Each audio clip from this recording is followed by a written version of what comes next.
let's talk about Father Christmas now. He's too white. This is according to Brighton and Hove Museums, the bosses thereof.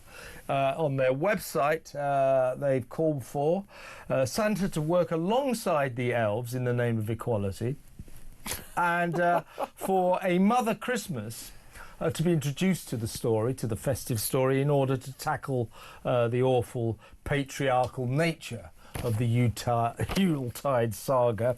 Also, you see, Father Christmas, you know, in terms of kids who've been naughty and kids who've been nice, the nice kids get nice presents, the naughty kids. That is a Western binary that teaches children that the colonizer has the power to judge all people.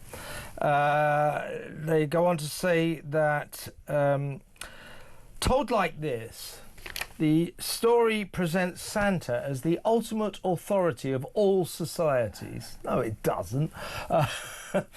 This asks us to accept colonial assumptions of cultural superiority. So these people who work at Brighton and Hove Museums, and let's face it, they're representative of a certain type of person across the country.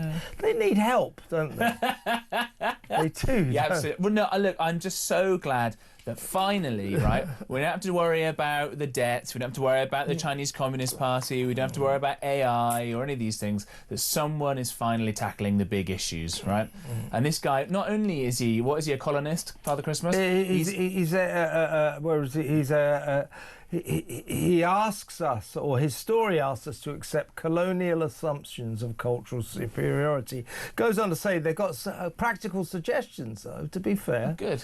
They've said that a good idea would be to have Santa learn about different cultures rather than judge them. Does he judge them? Stories could show him experiencing their traditions, emphasise cultural exchange rather than assessment. So what they're furious about is that, you know, old Santa goes around on his sleigh with a reindeer, making judgments on kids. You know, you've been naughty, you've been nasty. This apparently is appalling.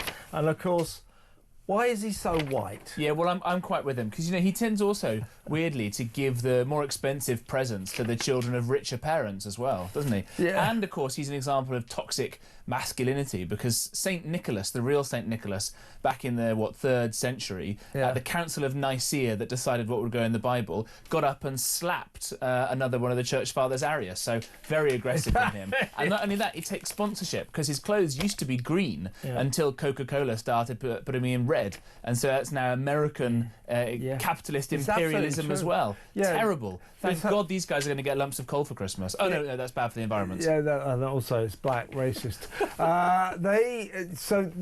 This red thing only dates back to the red and white, dates back, as James says, to the 1930s, where Coca-Cola turned Father Christmas into an advertising campaign and put him in this red and white outfit. And so the red and white beard idea of Father Christmas only dates back, about less than 100 years. Yeah. So there you go. Thank God. These guys aren't going to get any Christmas presents come up, are they? Maybe for Christmas they'll get a real job. Honestly, these people really do need an inclusive adaptation. This is suggested amendments to Father Christmas's story. They could include people from around the world in Santa's workshop. This acknowledges global input. Put Santa to work in the factory alongside the elves. This shows him as the elves' equal. An inclusive adaptation could include many Santas from different regions. Well, there's only one, you idiots. Includes some Mother Christmases. Patriarchy and colonialism went hand in hand. Show the next generation that men don't have to be in charge. Look, these people need Jesus, which is just as well because he's going to be born in a few days and we can remember the real meaning of Christmas, not whatever this nonsense is. Exactly right. Do you know what Spike Milligan used to do every year? Go on.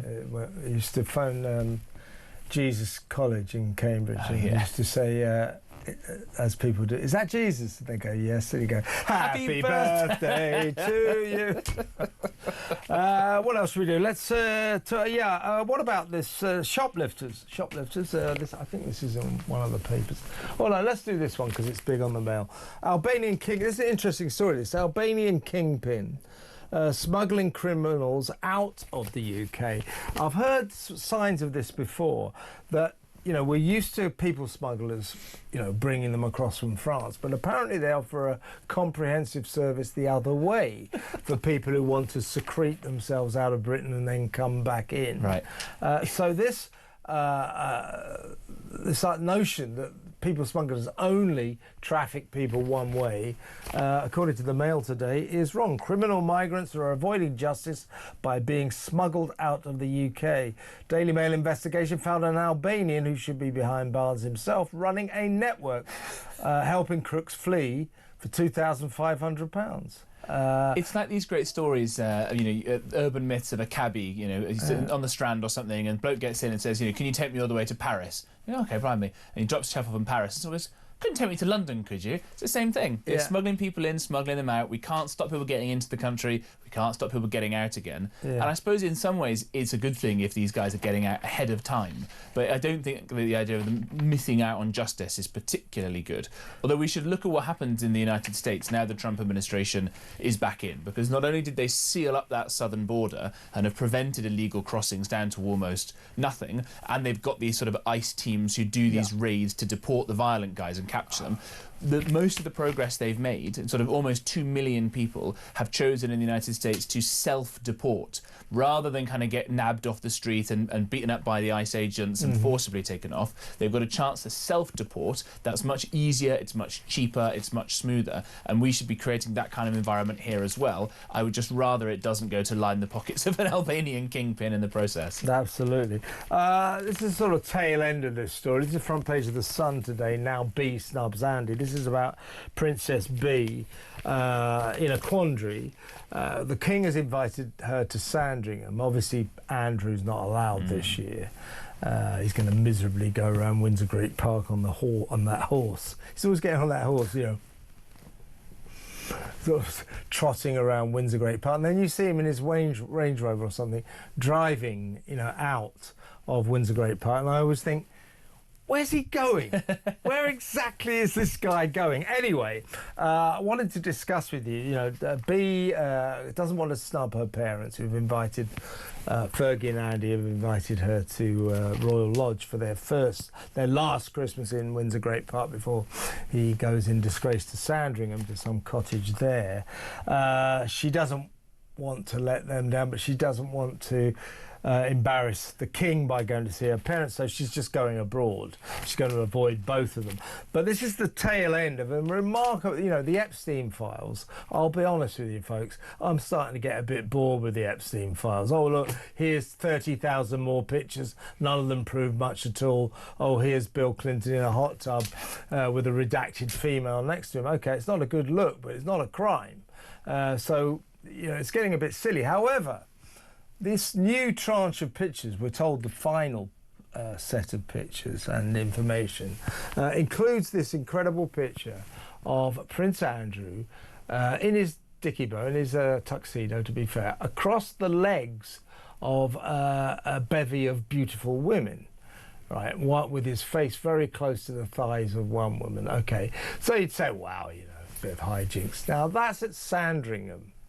Now, where we learn that when he said that one time Jeffrey Epstein went to Sandringham for what Prince Andrew called a straightforward shooting weekend. What is that? What is a straightforward? As if all of us go, oh, a straightforward shooting. Oh, right, as opposed to shooting up. Thank God for that, yeah.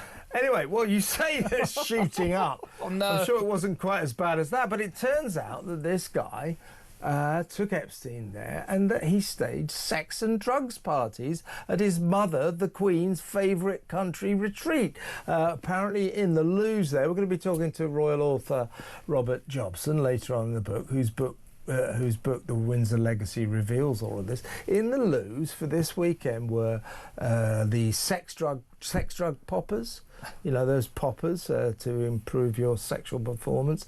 You know, various lubrications, sex toys, a bevy of beauties. He turned Sandringham into a citadel of sex and drug sin. Now, you know, I mean, the journalist in me goes, wow, what a story. But the sort of British citizen in me goes, are there no depths of depravity below which this awful man Andrew would not sink, or will not sink? I mean, I don't know about you, I hate it when I go on a straightforward shooting weekend. Yeah. And what is a straightforward shooting and I pop into the downstairs loo for a pee, and suddenly there's a load of sex toys and all the rest of it in there. Hate it when that happens. Yeah. Every time I get close to almost feeling a scintilla of sympathy for Andrew. It's tough at Christmas, and maybe some people have difficult families and they've got to shuttle between different parents and all the rest of it, like Princess Beatrice does there. Then stories like this come out. You just think, why did someone not nip this in the bud? Why did someone not put him back in the army, or send him off to be an ambassador in some kind of tiny island somewhere, and stop him from embarrassing the firm and the country at large in such a way? Because we've got Andrew and Prince Harry, are two of the main people now that the Americans associate with us, and most of the people around the world do as well, and surely we're better than that. Yeah, I'm just trying to find out. Richard Kay's written a big piece for the Mail saying, you'd have thought by now that the royal family were used to the shame that Andrew has brought on them. But these new revelations that came out in the Epstein files over the weekend, that he turned Sandringham into a venue for sex and drugs parties, here we are. It's here, folks. It's Daily Mail, and that's page 22 and 23, and the headline by Richard Kay, a man who really knows the royal family. How this tawdry picture, taken in the inner sanctum where the royals watch the King's speech, means Andrew will cast a dark cloud over festivities despite his banishment. In other words, it was felt that he could bring no more shame on the royal family, but he's only been and gone and done it with this picture. That he actually, he took Epstein there, he took Ghislaine Maxwell, he took all these beautiful young women, draped himself across them. Apparently in the loos there were sex drugs, the poppers, there were lubes, sex toys. This was Sandringham. I mean, what? It's absolutely extraordinary, isn't it? I still never quite understand, getting to the bottom of this, how it was that this guy, Epstein, was able to make so many friends in such high places, and what the connection really is. And that's the bit that's never been fully explained. Why was it that this bloke, and just because he's rich, suddenly was so in with Peter Mandelson, Labour's choice for ambassador to America, and Bill Clinton, and all these people? I don't quite understand still why it was this guy was able to be so connected. It still feels that there's more to come out of that story. I don't think there's any doubt whatsoever there was some kind of blackmail thing going on, that he lured people into his spider's web to get information, to have power over them. I'll give you this underage girl, and by the way, I'll probably film you. You don't know that, but then I've got you. The other, some of the stuff that came out about Epstein in the latest release, which was the final release over the weekend, was that he would demand that the girls were underage. That would be one of his provisos. I want to, he would, in writing, say, I want them underage. And also, there was all this sort of, we have supplied a female to so and so, and all this. So these, we've got this is Bill Clinton and Ghislaine and some other girl swimming in one of Epstein's pools.